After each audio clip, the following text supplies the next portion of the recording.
तो आपका क्षेत्र विकास के लिए मजबूत होगा। आज हमारे पास ऐसे साथियों की जरूरत है। आप सब लोग यहाँ पर आए, आपका बहुत बहुत स्वागत और धन्यवाद।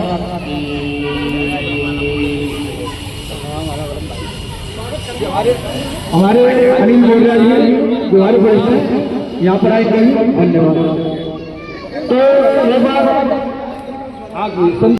माला पहना के उनका स्वागत करें। धन्यवाद। मैं राजचौहान जी से निवेदन करूंगा कि ताले बजा के आप स्वागत करेंगे।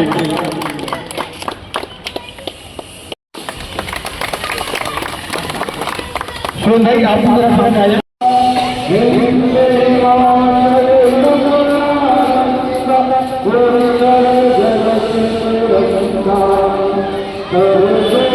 इस बात का कि ये हम सबसे जुड़े और इस पार्टी को सबके लिए खड़े होकर अपने योगदान दिया इतना बड़ा, ये बहुत हमारे लिए। सांसद की जरूरत नहीं है, हमें किसी विधायक की जरूरत नहीं है, हमें किसी सांसद की जरूरत नहीं है। जब हम खुद सक्षम होंगे तो हम सामने वाले से आंख में आंख डाल के बात करेंगे कि हमें ये कैसे करना चाहिए, कैसे हुआ, ये क्यों हुआ, हम बोल सकेंगे। मैं बस अपनी जब वो हमसे कोई बात करता है तो हम झिझक जाते हैं। क्यों झिझक जाते हैं?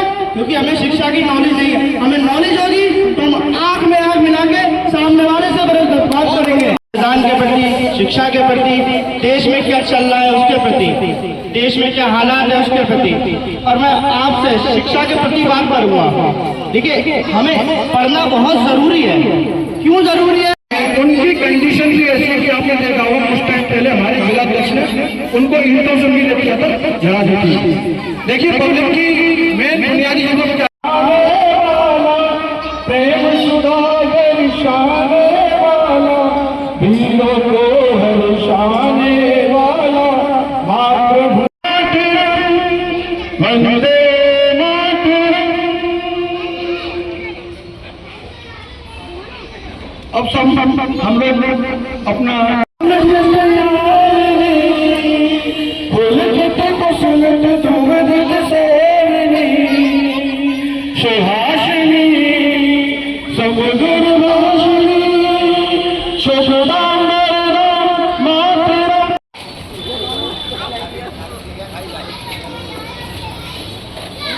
जंगल में होगा सबसे राज मारना होगा।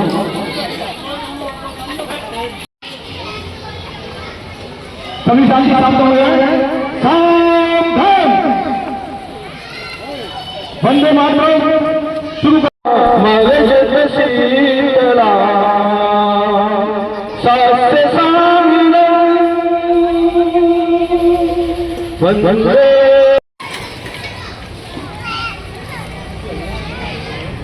बोलते रहो।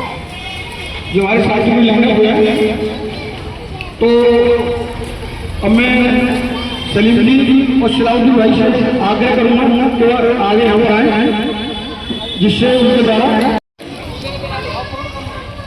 करो। देखिए, बस बनाएगा तो कोई भी ताली नहीं जाएगा, हम 200 ग्राम साबुन करेंगे।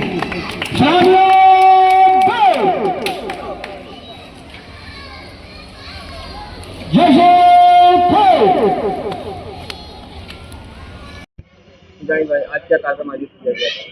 आज सेवा दल के द्वारा पीर कल्याणी वार्ड 48 में ध्वजवंदन का कार्यक्रम किया गया था, जिसमें सेवा दल के द्वारा क्षेत्र में शिक्षा के प्रति, संविधान के प्रति, वोट के प्रति और देश में अनेक समस्याएं हैं उसके प्रति लोगों को जागरूक किया जाता है और बताया जाता है कि शिक्षा देश में कितनी ज़रूरी है और शिक्षा से हमें क्या क्या लाभ होते हैं। और हमारे वोट के बारे में भी बताया जाता है कि हमारा वोट हमारे लिए बहुत ही ज़रूरी है, बहुत महत्वपूर्ण है। हमें वोट डालना बहुत ज़रूरी है और वोट देते समय हमें ये भी देखना चाहिए कि हमारे कौन काम आएगा और कौन काम नहीं आएगा, क्योंकि 5 साल बहुत ही महत्वपूर्ण होते हैं और बहुत लंबे होते हैं। जब हम वोट देते हैं तो ये नहीं सोचते हैं कि हमारा काम कौन करेगा कौन नहीं करेगा। हमें ये ज़रूर सोचना चाहिए कि हमारे कौन काम आएगा, हमारे दुख में कौन खड़ा है, हमारे सुख में कौन खड़ा है। तो मैं यही कहूँगा कि हमें वोट की ताकत समझनी चाहिए और वोट के बारे में समझना चाहिए। जय हिंद, जय भारत, जय संविधान। क्या कहेंगे किस तरीके का कारनामा किया गया है यहाँ पर और लोगों को जागरूक किया गया आने वाले 2027 को लेकर किस तरीके की तैयारी चल रही है? देखिए, हम सभी कांग्रेस जनों का एक देश के प्रति एक धर्म बनता है कि हम देश के अंदर सभी लोगों को प्यार से रहने का अधिकार देना चाहते हैं। इसलिए कांग्रेस पार्टी आज गली गली मोहल्ले मोहल्ले जा रही है और हम सब लोगों से आग्रह करें कि आइए हम उसी दौर में लौट के चलते हैं जहां हम गंगा यमुना की तहजीब में प्यार से रहा करते थे। तो आज कांग्रेस सेवा दल गली गली मोहल्ले मोहल्ले जा रही है और सभी लोगों से हम बता रहे हैं कि ये सरकार किस तरह आपके साथ धोखा दिया है, कि काले धन के नाम की बात हो या महंगाई की बात हो या शिक्षा की बात हो या चिकित्सा की बात हो, हर व्यक्ति हर देश में रहने वाले व्यक्ति के साथ सरकार ने धोखा दिया है। तो हम लोगों को जागरूक करने के लिए ये अभियान चल रहा है और ये चलता रहेगा हमेशा, चाहे हम सत्ता में आए ना आए, क्योंकि कांग्रेस का उद्देश्य सत्ता पाना नहीं, देश सेवा है। लेकिन बीजेपी सरकार कहती है कि भारत की जीडीपी सबसे ऊंची है और रोजगार लोगों को लगातार मिल रहा है। देखिए, भाजपा सरकार की सबसे पहली खासियत ये है कि इसकी कथनी और करनी में अंतर होता है। ये सरकार कहती थी कि हम मेक इन इंडिया लाएंगे, यानी हर चीज़ देश के अंदर ही बनेगी। अगर हमारे देश के अंदर सारी चीज़ बन रही थी तो पूछना चाहता हूँ, अभी ईरान और अमेरिका का जो युद्ध हुआ उसमें जो बम फूटा महंगाई का, वो हिंदुस्तान के अंदर क्यों फूटा? क्योंकि सरकार जो कहती है वो कभी करती नहीं है। इनकी कथनी और करनी में अंतर है। अब आप देख लिया, पेट्रोल के अंदर एथनॉल मिलाकर के बेचा जा रहा है, उससे हमारे गाड़ियों में कितनी खराबी आएंगी सरकार को नहीं पता है, उसका रेट हमें भुगतना है। इनकी बात, इनकी कथनी और करनी में बहुत बड़ा अंतर है, जो जनता इस देश की समझ चुकी है और सन 27 में इनको दूर दूर तक खदेड़ देगी सत्ता से।